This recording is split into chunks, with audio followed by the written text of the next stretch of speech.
Wabarakatuh. نحمده ونصلي على رسول الكريم أما بعد فقد قال الله تعالى في القرآن العظيم وفي القرآن المجيد.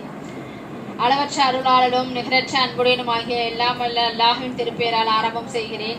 நாம் உயிரோடு மேலான முஹம்மது நபி ஸல்லல்லாஹு அலைஹி வஸல்லம் அவர்கள் மீதும் அவர்களை அப்படியே பின்பற்றி வாழ்ந்த சத்திய சஹாபாக்கள், அவர்கள் குடும்பத்தார்கள், தாபீன்கள், தபா தாபீன்கள், மேலும் இங்கு நாம் கூடியிருக்கும் அனைவர்கள் மீதும் அல்லாஹுடைய சாந்தியும் சமாதானமும் என்றென்றும் நின்று நிலவட்டுமாக.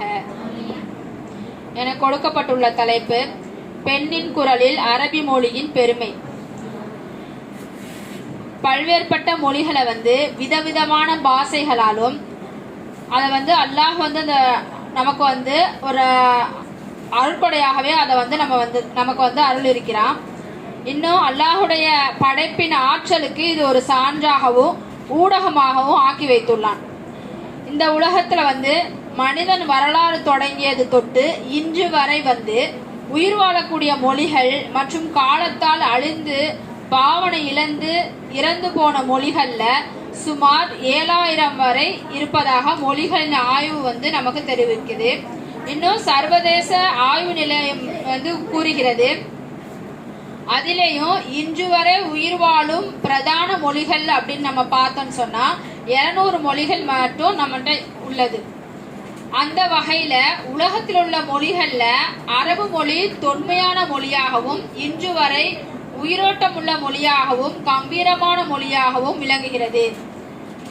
இப்ப அரபு மொழியினுடைய தனி சிறப்பை நம்ம பார்த்தோம்னு சொன்னா ஐக்கிய நாடுகள் சபையில உலக மொழிகள் தரவரிசையில அரபு மொழி 6வது இடத்துல பங்களிக்குது. உலகமெங்கும் சுமார் 45 கோடி மக்கள் அரபு மொழியை பேசக்கூடிய மக்களாக இருக்காங்க. ஆங்கில மொழியில 600,000 சொற்கள் இருக்கு. அரபு மொழியில 12.3 மில்லியன் சொற்கள் இருக்கு அப்படின்னு சொல்றாங்க. அரபு மொழி அதாவது கிபி 650 முதல்ல தமிழகத்துல கடல் வழியாகவும் துருக்கி ஆப்கானிஸ்தான் வழியாகவும் அரபிய வணிகர்கள் இந்தியாவுக்குள்ள காலடி எடுத்து வைக்கிறாங்க. எதனாலனா ஃபர்ஸ்ட் அவங்க வணிகத்தின் மூலியமாக தான் நம்ம தமிழகத்துல நுழையிறாங்க. பின்பு அவங்க ஆட்சி செய்யறதுக்கு அந்த ஆட்சியன அவர்களின் வரலாறு அவங்க ஆட்சி செய்து அவங்களுடைய வரலாறு அப்படியே தொடர்ந்திருக்கு. இதனால இந்திய மொழிகள்ல பலவற்றில அரபு மொழியின் தாக்கம் அதிகமாகவே ஆனது. இன்று நாம் பயன்படுத்தும் நிர்வாக ரீதியான தமிழ் சொற்கள்ல அதிகமானவை எப்படி வந்துச்சு, அதிகமான மொழிகள் எதுல இருந்து வந்துச்சுன்னு சொன்னா அரபு மொழியில இருந்து தான் நமக்கு கிடைச்சிருக்கு. அப்ப உலகத்தில் உள்ள மொழிகளிலே அரபி மொழி மிக சிறந்த மொழி என்பதற்கு எண்ணற்ற உதாரணங்களும் கூற முடியுது. சர்வதேச மொழிகள்ல 6வது இடத்துல உள்ள அரபி மொழி உலக வர்த்தக மொழியாகவும் கருதப்படுது. ஒவ்வொரு வருடமும் டிசம்பர் மாதம் 18ஆம் தேதி சர்வதேச அரபு மொழி தினமாக நாம் கொண்டாடுகிறோம். அல்லாஹ் தஆலா குர்ஆன்ல கூறுகிறான், வானங்களையும் பூமியையும் படைத்திருப்பது உங்களுடைய மொழிகளும் உங்களுடைய நிறங்களும் வேறுபட்டிருப்பதும் அவனுடைய அத்தாட்சிகளில் உள்ளவையாகும். இதுல கற்றறிந்தோருக்கு அத்தாட்சிகள் இருக்கின்றது அப்படின்னு சொல்லி அல்லாஹ் கூறுகிறான். மொழி என்பது மனிதனுக்கு இறைவன் வழங்கிய கொடை. ஒரு மனிதன் இன்னொரு மனிதனோடு தன் கருத்துக்களை பரிமாறிக்கொள்ள இந்த மொழிதான் ஒரு அடிப்படையா இருக்கு. தன்னுடைய உள்ளத்துல தோன்றக்கூடிய அந்த எண்ணங்களையும் எப்படி நம்ம பகிர்ந்துக்கிறோம், இந்த மொழியின் அடிப்படையில நம்ம பகிர்ந்துக்க முடியுது. அப்ப இந்த மொழி ரொம்ப நமக்கு எல்லா வகையிலும் ஒரு உதவியாக இருக்கிறது.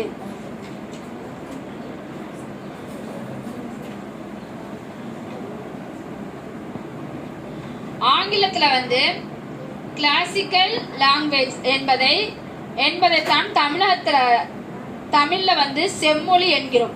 உலகில 9 மொழிகள் செம்மொழியாக உள்ளன. என்னென்ன மொழின்னு சொன்னா கிரேக்கம், லத்தீன், சமஸ்கிருதம், பாரசீகம், சீனம், அரேபியம், எபிரேயம், தமிழ், கன்னடம் ஆகிய மொழிகள் செம்மொழி அந்தஸ்தை பெற்றுள்ளன. ஒரு மொழி செம்மொழியாக வேணும் அப்படின்னு சொன்னா அந்த மொழி குறைந்தது 1000 ஆண்டுகளாவது பழமை வாய்ந்ததாக இருக்க வேண்டும் அப்படின்னு சொல்றாங்க.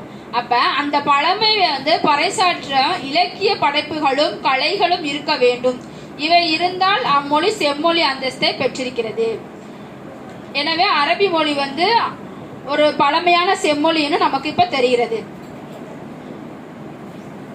எனவே நான் அரபியாக இருக்கிறேன், அல்லாஹுடைய வேதமான அல் குர்ஆனும் அரபியாக இருக்கிறது, சொர்க்கவாசிகள் பேசும் மொழியாகவும் அரபி மொழி இருக்கிறது. இந்த 3 காரணத்தினால் நீங்கள் அரபி மொழியை விரும்புங்கள். தனித்துவமும் மகத்துவமும் நிறைந்த அரபி மொழியை நாம் நேசிப்போம். அல்லாஹ் ரசூலின் அன்பை பெறுவோம். வாஹிர் தஅவானா அல்ஹம்துலில்லாஹி ரப்பில் ஆலமீன். அஸ்ஸலாமு அலைக்கும் வரஹ்மத்துல்லாஹி தஆலா வபரகாத்துஹு.